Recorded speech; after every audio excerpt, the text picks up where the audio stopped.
Assalamualaikum and hi, my name is Muhammad NAQIB FIRAS bermakna my group and I were required to form a property consultancy firm. In this presentation, we will explain on what are the steps that we need to do to open a property consultancy firm in Malaysia. Hope you enjoy this presentation. Hi, I am Khairul Amir. Precondition to form a property consultancy firm. First is to register with the board. This is because only a registered person can practice as a valuer or appraiser in a firm. Second, create a partnership agreement. Partnership agreement is important in order to bind each partners and to clearly mention the rights and obligation of every partners in the business. Third, fulfill business registration requirements set by the Companies Commission of Malaysia in order to register a business with the CCM. Assalamualaikum. I am MALISA HAWAZIN. I will explain regarding our company, which is BINTI Properties. This firm will be set up at 9 September 2021. Other than that, BINTI Properties is a new firm that uses a partnership as a business entity. In fact, it is relationship between registered valuer and registered estate agent as co-owners to manage a business in order to make a profit. There are two services offered by BINTI Properties, which are estate agency and property valuation. As you can see, this is the vision and mission of BINTI Properties. Next, progress, service and legacy are the values of BINTI Properties. The objectives of BINTI Properties are to deliver an excellent services and satisfying result for our clients, as well as to provide accurate information and value regarding property services throughout Malaysia. Business registration procedures as specified by the CCM. First, need to register the business within 1 month from the date of commencement of the business. Registration can be made at the counter or via online website of CCM. Next, fill in Form A, which is Business Registration Form. Then, submit Form A to the Registrar of Business with the prescribed fee. Later, the Registrar of Business will issue a certificate of registration for the business in Form D. Firm registration procedures as specified by the board. First, fill in Form N and submit the form with the processing fee, which is RM75 to the registrar. For partnership entity, a copy of partnership agreement need to be submitted together with the form. After the approval, the applicant need to pay the registration fee, which is RM500 to the board for the registration of the partnership entity within 90 days of the date of notification. The registrar will issue an authority to practice in Form O after the applicant has paid the prescribed fee for the registration of firm. Hi, my name is Muhammad NAQIB FIRAS bermakna today I will present about selection of registered office. Every property consultancy firm that are registered in Malaysia had to register under SSM, LHDM, Bovia PM and other government agency.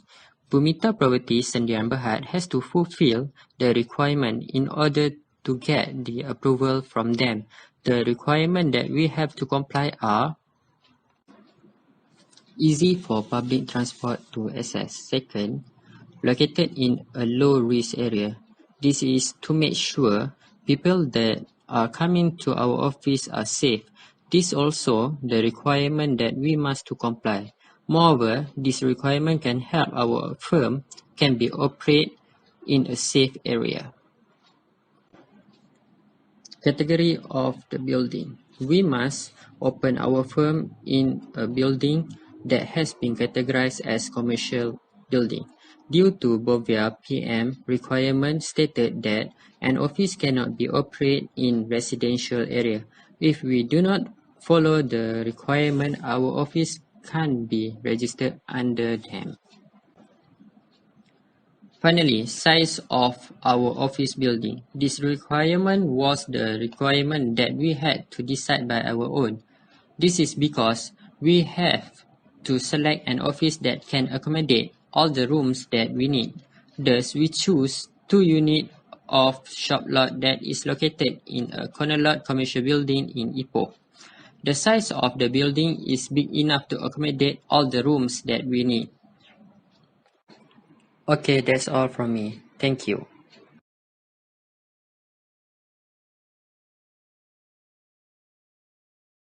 After that, I will show the working space and layout space plan of our office. So, this is our layout plan. As you can see, it illustrates working space for registered valuer, registered estate agent, valuation executive, and property negotiator. Besides, the working space also allocated an area for meeting room, pantry area, filing room, toilet, and administration. Assalamualaikum, I am Siti HANUM binti Muhammad SYUKRI. I will explain regarding the office administration and staff recruitment. As matter of administration and financial, it will be handled by office administrator. As you can see, this is the salary for employees of Bumita Properties. The amounts of EPF and SOCSO allocation from company is based on the rate of contribution imposed by the government. Besides, this is the estimated amount of operating costs per monthly. Next, I will show the organizational chart of this company. As you can see on the screen, this is the organizational chart of Bumita Properties. This company will be headed by registered valuer and registered estate agent, which both of board of director had his name entered under registered valuer and registered estate agent with board. Next, any works regarding property valuation will be handled by 2 valuation executive. Other than that, there is 1 property negotiator in this firm. All of them have a qualification in Diploma of Estate Management from UiTM Sri Iskandar. Next, Office Administrator is responsible to coordinate office activities and operation.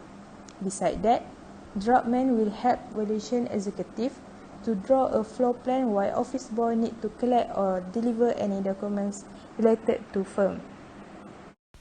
Hi, my name is NADIATUL MAISARAH and I will present about form, receipt and other related document. These are the list of the form, document and receipt. For first of all, the Form PNA and Form A, which is based on Business Registration Act. Form D, Form K, Form N, and Form O is based on Valuers, Appraiser, Asset Management, and Property Managers Act in the second schedule. Next is Professional Indemnity Insurance Form, which is provided from the AIG website. Other than that, other related document, which is receipt and other related file. This is the example of Form PNA and Form A. These are the example of Form D and Form K. Next, proceed to Form N and Form O, while for the online registration can be reached by the website. Next, these are the example of Professional Indemnity Insurance Form. This insurance is important as it is a legal requirement and also for the reputation protection, financial protection and other more. We continue with the example of receipt and other relevant documents such as valuation file, account file, marketing file, agent file, and administration file. We continue with the marketing plan in order to establish a panel of valuers with bank. These are the list of documents that will be sent to the bank to convince them to take us as one of their panel.